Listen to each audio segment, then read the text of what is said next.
Assalomu alaykum hurmatli kuzatuvchilar.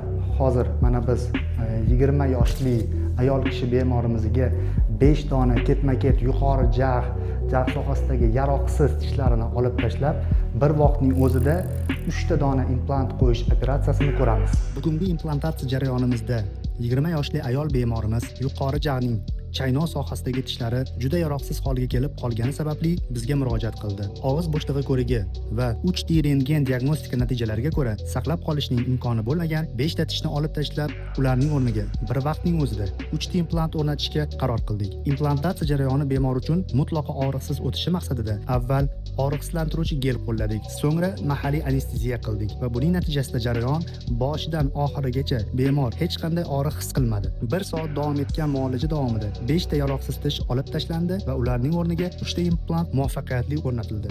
Muolajadan so'ng bemorimizga qayta tiklanish davri uchun barcha zarur tavsiyalar va ko'rsatmalar batafsil berildi. Agar sizga ham og'riqsiz va ishonchli implantatsiya xizmatlari kerak bo'lsa, bizning Lumendent klinikamizga murojaat qiling.